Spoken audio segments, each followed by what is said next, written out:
खाली करो, हमने कब्जा ले लिया।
भाई सॉल्व करो इसे।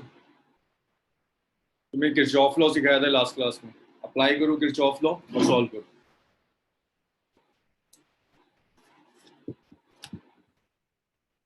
दोनों कैपेसिटर्स पे चार्ज निकालना है और पोटेंशियल डिफरेंस चाहिए।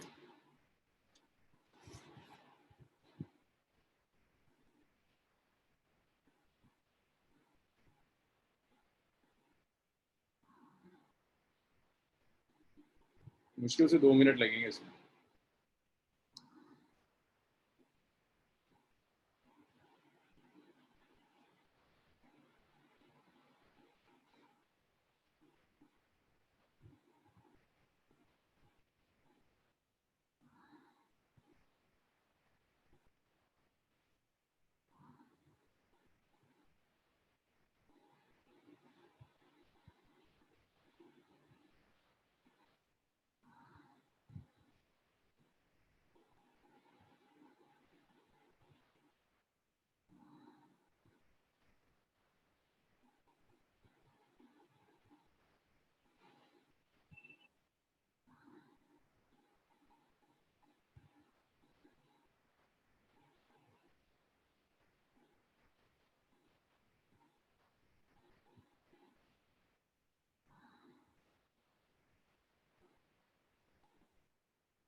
आंसर्स बताइए क्या रहे।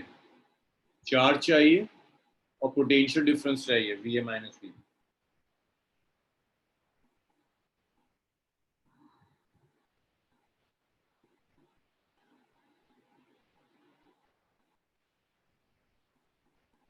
अरे भाई कैलकुलेट करो।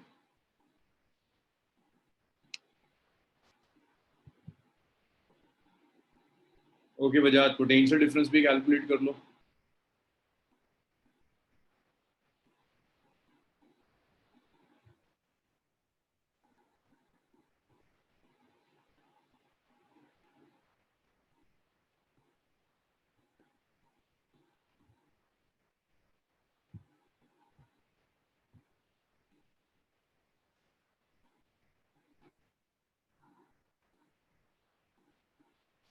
सिर्फ एक वजाहत का आंसर है।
तौहीद, जाहिद, वजाहत, इन तीन का आया। चलो भाई देखो जरा, चेक करो कैलकुलेशंस। मैंने बताया था कि अगर आपके पास एक से ज्यादा सेल है, किरचॉफ लॉ यूज करो। किसी भी सेल से चार्ज स्टार्ट कर दो। मान लो यहाँ से चार्ज क्यू है, चार्ज क्यू घूमेगा, कहीं कोई ब्रांचिंग नहीं है, एक सिंगल चार्ज होगा क्यू। ये भी सिखाया था जो पहली प्लेट होगी उसे पॉजिटिव कर दो, जो दूसरी प्लेट आएगी उसे नेगेटिव कर दो। पहली जो प्लेट होगी ये पॉजिटिव, दूसरी जो प्लेट आएगी वो नेगेटिव। अब इस लूप के अंदर, इस लूप में ऐसे घूम जाओ, इक्वेशन लिख दो। लोअर टू हायर राइज है +10। फिर यहाँ आ जाओ भाई, Q is equal to C V होता है, V होगा Q/C। यहाँ चार्ज Q जा रहा है, कैपेसिटेंस C है, हायर से लोअर जा रहे हैं, ड्रॉप हो रहा है पोटेंशियल में, -Q/3। फिर आगे आ जाओ, हायर टू लोअर फॉल हो रहा है, -24। फिर आ जाओ यहाँ, हायर टू लोअर, चार्ज तो सेम जाएगा, फॉल हो रहा है, minus Q by 6 is equal to 0। इस इक्वेशन और डिवीजन में बताइए किस किस का प्रॉब्लम है, इस इक्वेशन में और डिवीजन में किस किस के साथ प्रॉब्लम है।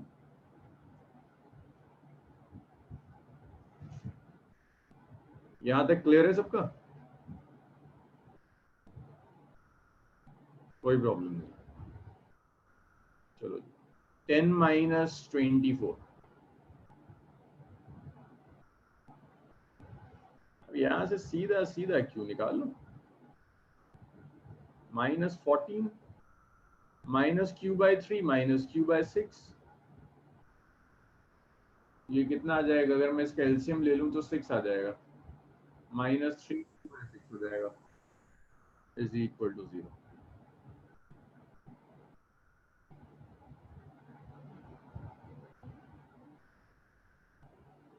बैटरी तो कैसे भी कनेक्ट हो, उससे मतलब नहीं है, तो क्वेश्चन का पार्ट है, आप इसे कंट्रोल नहीं कर सकते। हारिम, आप पहली बार नाम सुन रहा हूँ, फर्स्ट क्लास है आपकी? हारिम,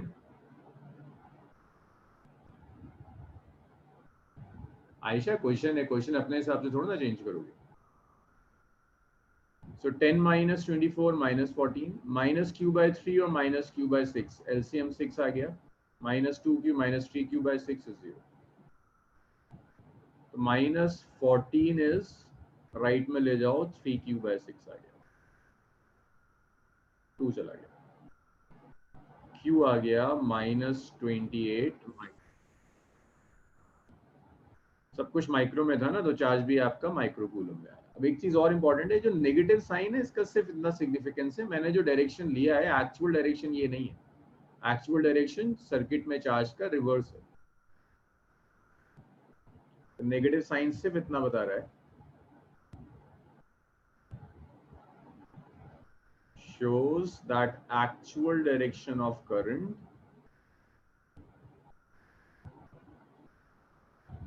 current in the circuit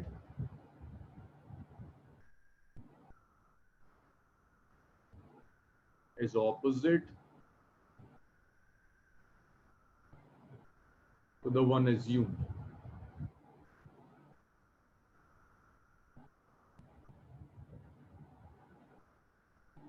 जो डायरेक्शन हमने assume किया है, एक्चुअल डायरेक्शन उसका रिवर्स है, तो बस चार्ज को आप लिख दो, चार्ज आ गया आपका 28 micro coulomb.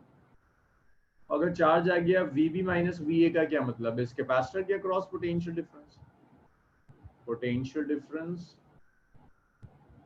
Across 3 microfarad capacitor, potential difference होता है Q by C, it's 28 by 3, तो ये 28 by 3 वोल्ट है।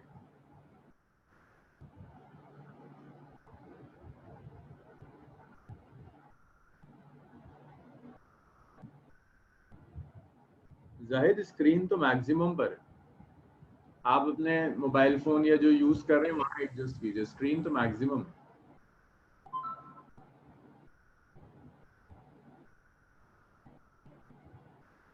भाई स्क्रीन के साथ कोई इशू आ रहा है, और लोगों के साथ भी?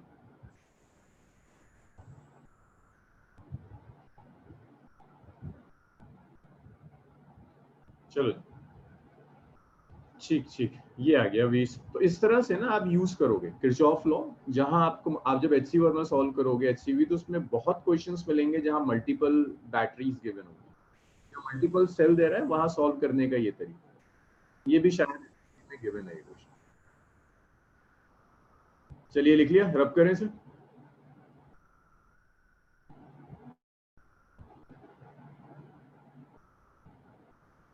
रब कर दूं इसको,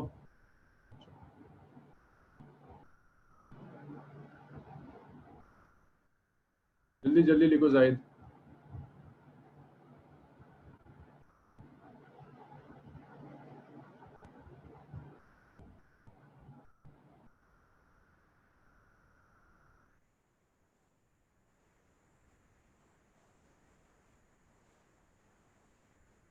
जाहिद हो गया, रब कर दूं अब?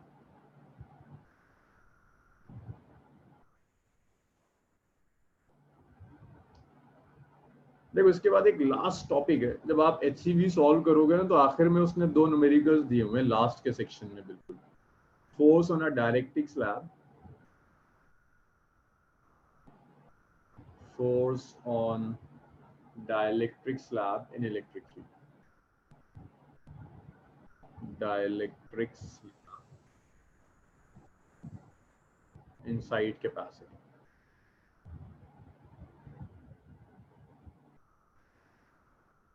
ये टॉपिक आपके स्कूल एग्जाम, लेकिन ये इंपॉर्टेंट टॉपिक है। कैपेसिटर के क्वेश्चंस में कभी कभी पुली कनेक्टेड दिखेगी आपको, कैपेसिटर में अगर कहीं पुली लगा दी दैट मीन्स ये वाला टॉपिक यूज कर रहा है। तो पहले फोर्स का रीजन देखो, फिर देखेंगे फोर्स कैलकुलेट कैसे करते। अगर मैं कैपेसिटर की प्लेट्स ले, ये मैंने कैपेसिटर ले लिया, अगर आप थोड़ा सा याद करें कैपेसिटर की प्लेट्स के बीच में फील्ड कैलकुलेट करने के लिए हमने ये एक्सप्रेशन यूज किया था, फील्ड का एक्सप्रेशन यूज किया था सिग्मा बाय 2 एप्सिलॉन नॉट। और ये sigma bye 2 epsilon not finite plate के लिए नहीं होता, ये sigma bye 2 epsilon not infinite sheet के लिए होता है।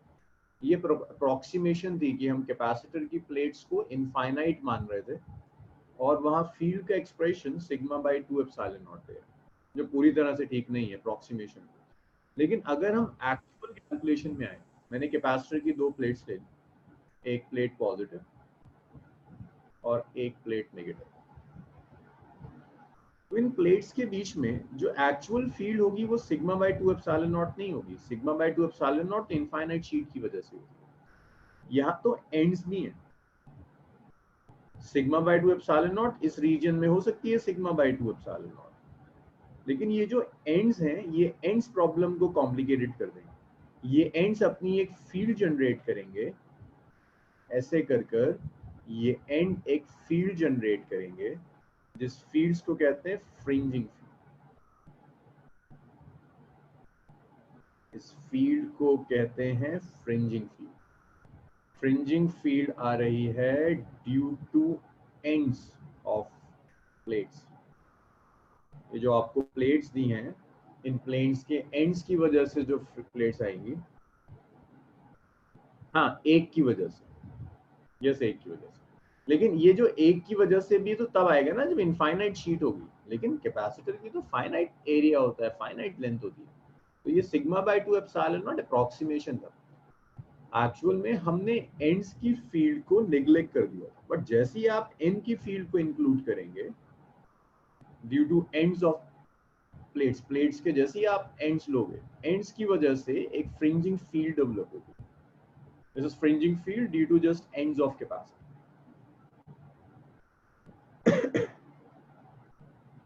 फ्रिंजिंग फील्ड समझ में आया?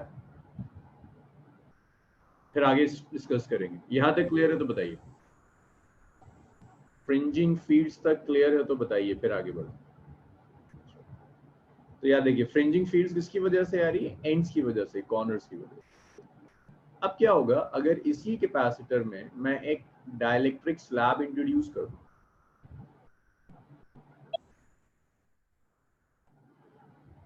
हाँ सनाउल ऊपर वाला भी करेगा, बिल्कुल ऊपर वाला भी यही काम करेगा।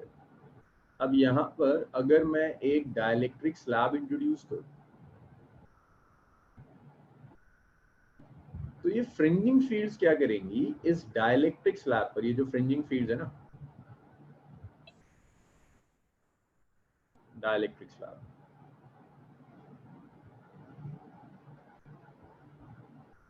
ये फ्रिंजिंग फील्ड्स इस डाइलेक्ट्रिक स्लैब को अपनी तरफ पुल करेंगी, एक फोर्स एक्सर्ट करेंगी over the dielectric slab. So this is force on dielectric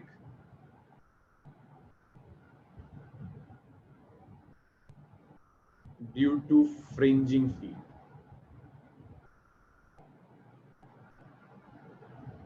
इस सेक्शन में आपको ये फोर्स कैलकुलेट करनी है कि फ्रिंजिंग फील्ड कितनी फोर्स एक्सर्ट करेंगी on the plates of capacitor, आपको ये फोर्स कैलकुलेट करनी है। तो यहां तक बताइए, क्लियर है ना?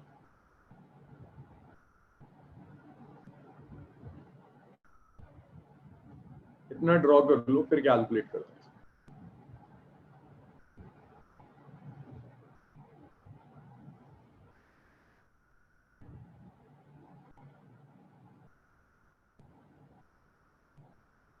इतना ड्रॉ करो, फिर कैलकुलेट करते हैं, ये फोर्स कैलकुलेट करते हैं।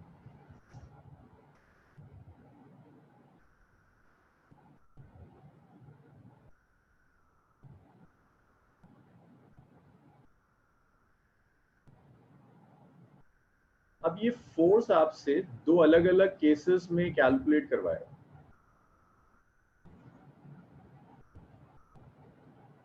ये फोर्स कैलकुलेट करने के लिए दो अलग अलग केसेस आते हैं।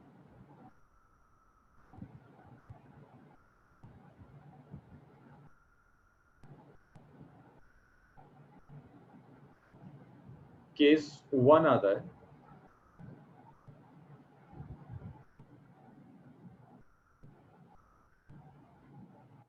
if battery remains connected। हाँ, ऊपर वाला कांटेक्ट में नहीं, इसीलिए वो फ्रिंजिंग फील्ड्स ऊपर वाली तो नीचे तक पहुंच ही नहीं रही ना, फ्रिंजिंग फील्ड्स तो बाहर होती है। Battery remains connected. दो केसेस हैं, एक वो जब बैटरी कनेक्टेड होगी, फिर जब बैटरी डिस्कनेक्ट हो जाएगी।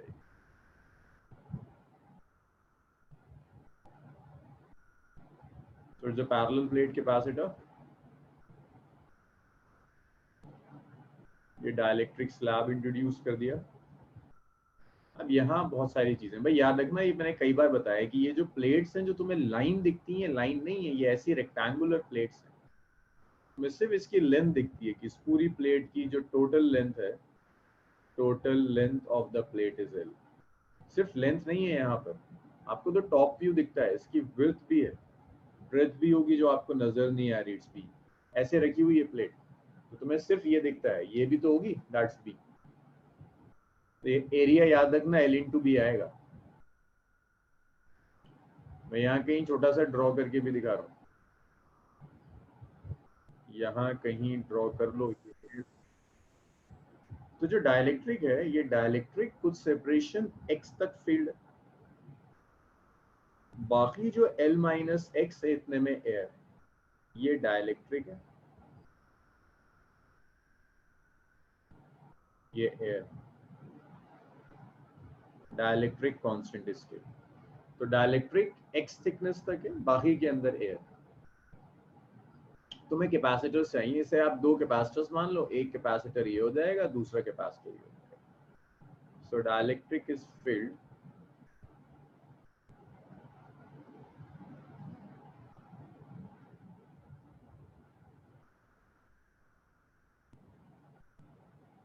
Length x। तो देखिए, एक यहां तक एक कैपेसिटर बनेगा जिसमें डाइलेक्ट्रिक है, लेंथ x है, ब्रेथ b होगी, प्लेट्स की ब्रेथ b है, b is breadth of plates।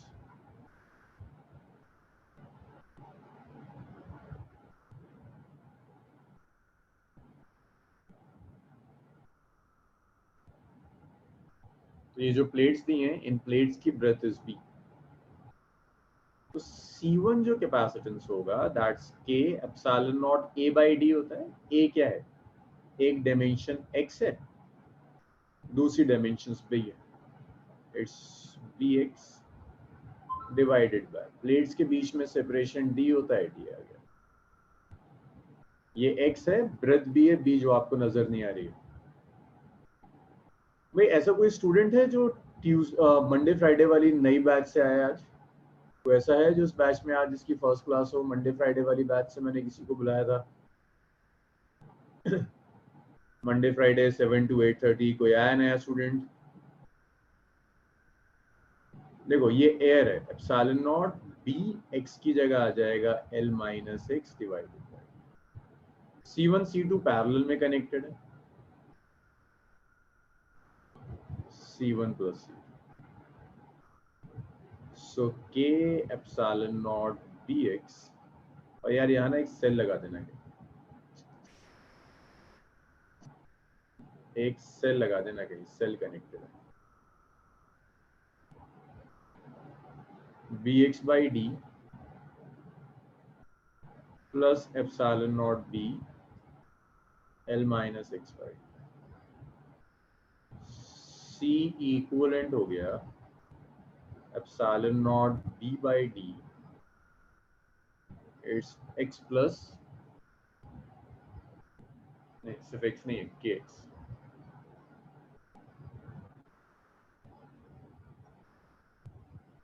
kx plus l minus, ये सी इक्विवेलेंट आ गया epsilon naught b by D kx plus l minus. अब आप एनर्जी कैलकुलेट कर दो। बैटरी जब कनेक्टेड होती है तो एनर्जी आप लिख सकते हैं half CV square.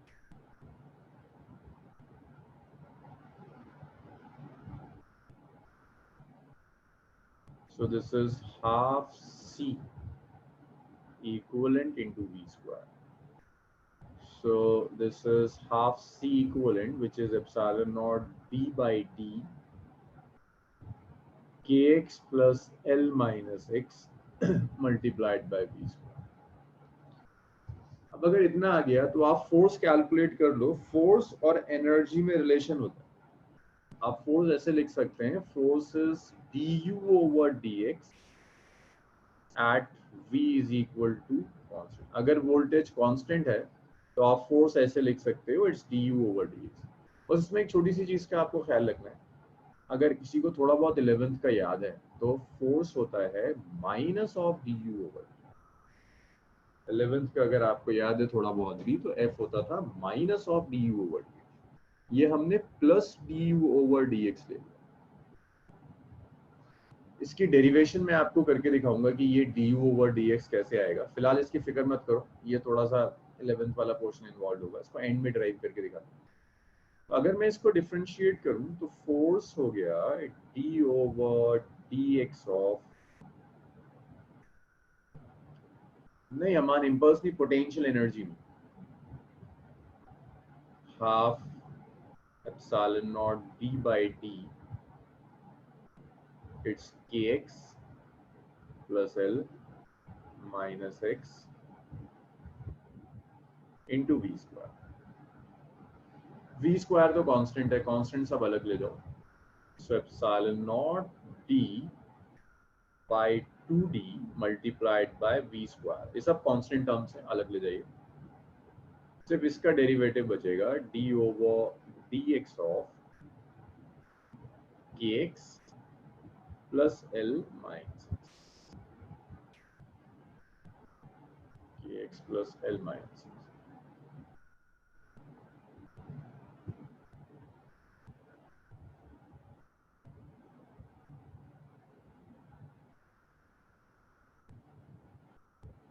This is epsilon naught b v square by 2d। जब आप इससे डिफरेंशिएट करोगे तो kx का डेरिवेटिव k आ जाएगा, l का डेरिवेटिव 0 माइनस। तो ये फोर्स का एक्सप्रेशन आ गया epsilon naught b by 2d v square k minus. So this is the force between the plates of capacitor। Capacitor की प्लेट्स के बीच में जो फोर्स होगी वो फोर्स होगी। अगर बैटरी कनेक्टेड है, बैटरी डिस्कनेक्ट करेंगे तो कहानी थोड़ी सी चेंज। इतना लिखिए और मुझे बताइए इसमें अगर कोई डाउट है।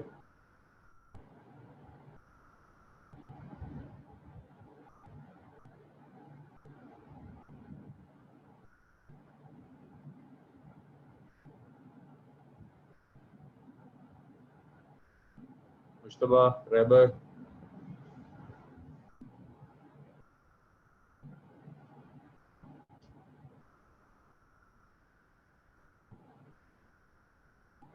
आरिफ, तुम्हें आवाज आ रही है?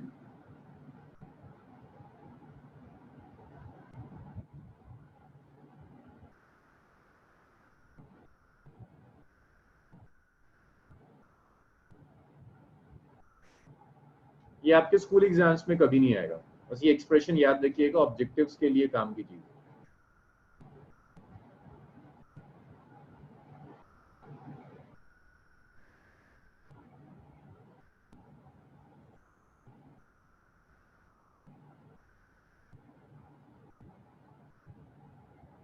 रब कर दूं इसको?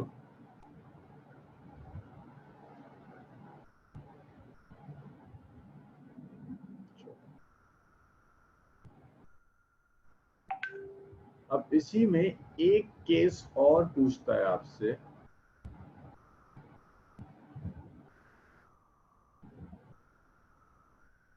डिस्कनेक्टेड। अगर बैटरी को डिस्कनेक्ट कर,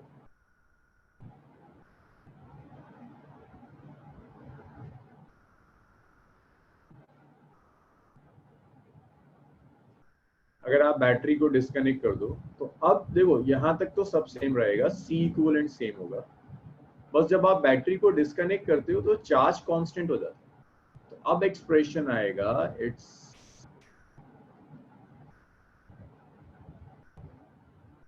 उसमें सेम है आंसर, वैक्यूम और एयर को एक ही तरह से ट्रीट करते हैं, क्यू स्क्वायर बाय सी। बस यहां से थोड़ा सा चेंज आना शुरू हो जाएगा, जो चेंज आएगा वो इस स्टेप से आना शुरू हो जाएगा, क्यू स्क्वायर बाय सी।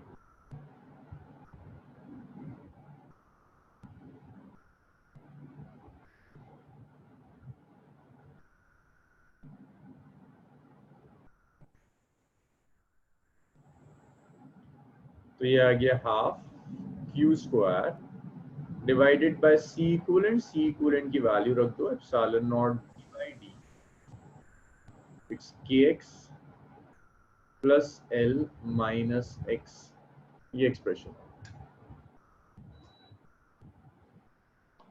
उसमें फिर तो डाइलेक्ट्रिक हो जाएगा ना, ऊपर कोई और डाइलेक्ट्रिक हो जाएगा तो उसका डाइलेक्ट्रिक कांस्टेंट ले लेंगे। अगर सॉलिड जो तुम कह रही हो कोई और डाइलेक्ट्रिक हो जाएगा, उसका डाइलेक्ट्रिक कांस्टेंट ले लेंगे।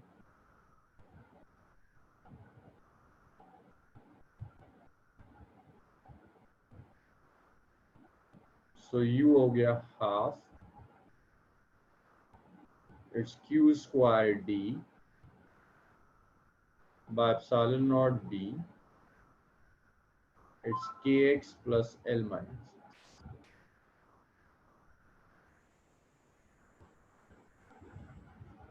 अब सिर्फ काम रह गया इसे डिफरेंशिएट करने का।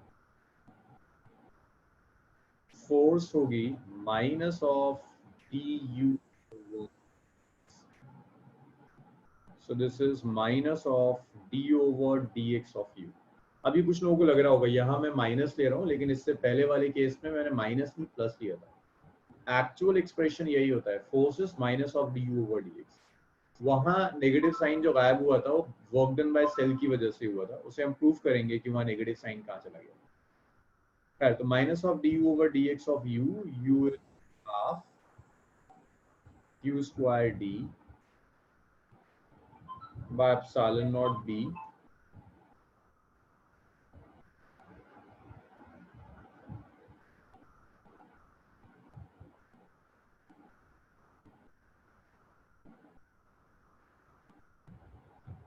kx plus l minus।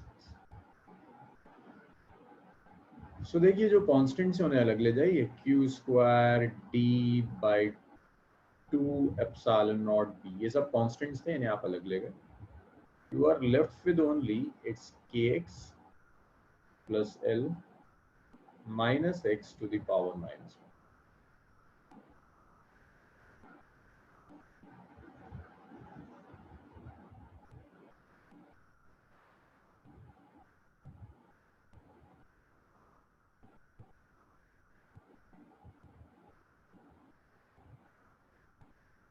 It's minus of q square d by 2 epsilon naught। अब जब आप इसको डिफरेंशिएट करोगे तो इसका डेरिवेटिव होता है -1। इसमें चेन रूल लगाना होगा, पहले तो आप इसे डिफरेंशिएट कर दो nx to the power n minus 1 kx plus l minus x to the power minus 1 minus 1। उसके बाद इसे डिफरेंशिएट करना होगा, तो kx को डिफरेंशिएट करोगे आप k बचेगा, l का डेरिवेटिव 0 माइनस 1, ये माइनस माइनस प्लस हो जाएगा। फोर्स का एक्सप्रेशन हो गया it's Q square D by 2 epsilon naught B, minus minus plus हुआ, this is kx plus l minus x to the power minus 2 multiplied by k minus 1। इस minus 2 को नीचे ले आओ, तो फोर्स हो गई it's q square d by 2 epsilon naught b kx plus l minus x का स्क्वायर into k minus 1।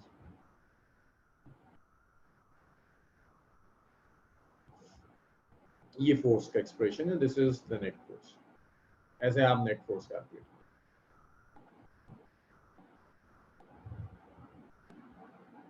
तो ये दो अलग अलग केसेस में फोर्स हैं, एक जब बैटरी कनेक्टेड है और जब आपने बैटरी डिस्कनेक्ट कर दी तो चार्ज कांस्टेंट हो जाएगा।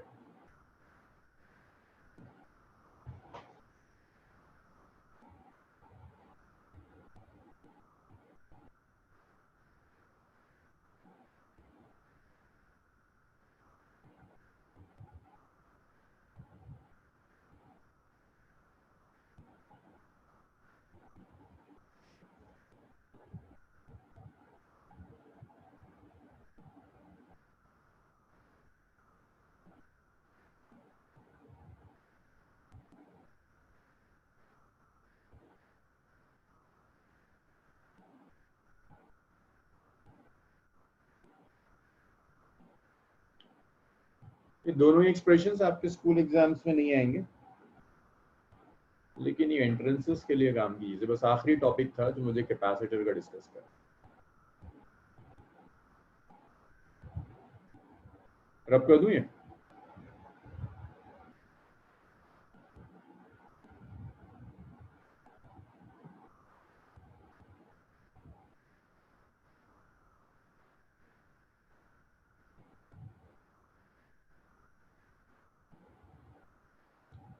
वजात करंट में जब मैं कराऊंगा तो अनबैलेंस व्हीटस्टोन ब्रिज हो जाएगा। अनबैलेंस व्हीटस्टोन ब्रिज के लिए आपको वही करना है, किरचॉफ लॉ अप्लाई करना है, कोई नई चीज नहीं। जब मैं करंट में कराऊंगा तो कवर हो जाएगा, वो एक ही चीज दो बार करानी है।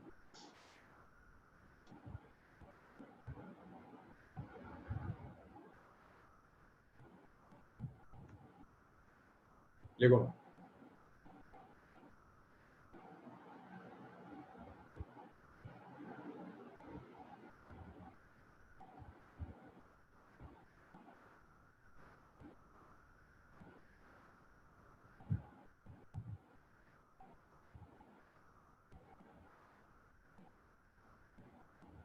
अब देखो, अगर एक कैपेसिटर से किया था ना हमने, ये बैटरी कनेक्टेड थी, मैंने लिखा था force is D U over D X. जरा डिटेल देख लो, D U over D X आता कैसे। सेल जो भी एनर्जी सप्लाई करेगा,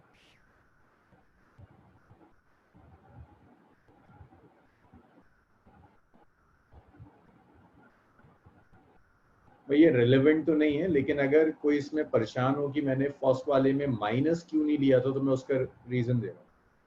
सेल जो एनर्जी सप्लाई करेगा, ये एनर्जी दो पार्ट्स में जाती है। एक होता है वर्क डन बाय फील्ड,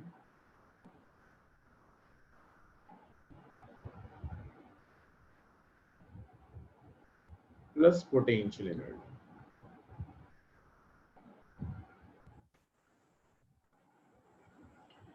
तो सेल जो एनर्जी सप्लाई करता है ना, उस एनर्जी को आप ऐसे लिख सकते हैं, दैट एनर्जी इज, भाई सेल का वर्क डन हो जाएगा D Q multiplied by V, potential difference.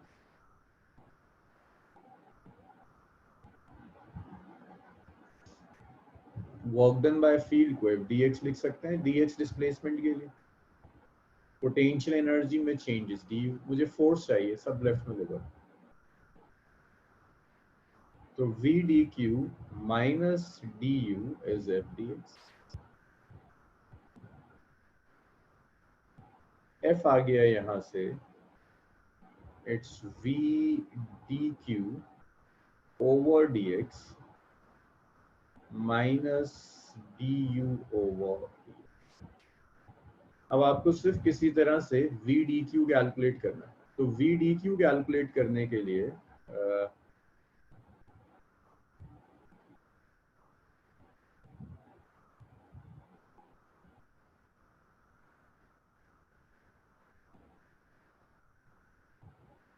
ये इस वी डी क्यू को ऐसा करो, ये आसान हो जाएगा। इसे बस ऐसे लिख दो, work done by the cell, work done by that. इसे लिख देते हैं वर्क डन बाय दैट, तो इसे लिख देते हैं वर्क डन बाय दैट।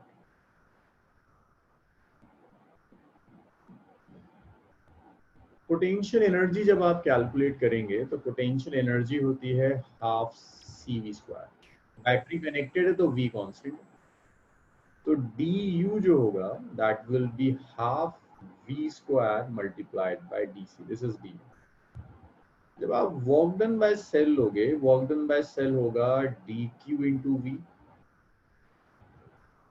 अब q is equal to cv होता है, v तो कांस्टेंट है, तो dq को लिख सकते हो it's dc into V into V. तो ये आ गया dc इंटू वी स्क्वायर। तो देखो पोटेंशियल एनर्जी कितनी, dc into V square by 2, work done आ गया dc v स्क्वायर। तो मैं यहां से लिख सकता हूं that work done is twice of change in potential energy. इसे 1 कह देते हैं, इसे 2 कह देते हैं। 2 को 1 में सब्स्टिट्यूट कर दीजिए, तो ये आ गया 2du। देखो ये कोई एग्जाम में तुमसे पूछने वाला नहीं है, सारे टेक्स्ट बुक्स डायरेक्ट लिख देते हैं नेगेटिव साइन हटाकर। बस रीजन देना चाह रहा हूँ क्यों हटता है, इसे लिख दो। तो ये du ओवर dx आ गया। तो ऐसा नहीं है कि वहां मॉडुलस लिया, मॉडुलस वॉडुलस नहीं लिया था, ये work done by the cell की वजह से ये du ओवर dx हो गया, क्योंकि सेल कनेक्टेड है। सेल का वर्क डन पोटेंशियल एनर्जी में चेंज के डबल हो जाता है, ये डबल हो जाता है। इतना लिखो, ये लास्ट था। इसके बाद स्टार्ट करते हैं करंट इलेक्ट्रिसिटी।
एग्जैक्ट चार्जिंग या डिस्चार्जिंग करंट इलेक्ट्रिसिटी के बाद, जब करंट इलेक्ट्रिसिटी पढ़ लोगे ना तब समझ में आए वो करंट इलेक्ट्रिसिटी का।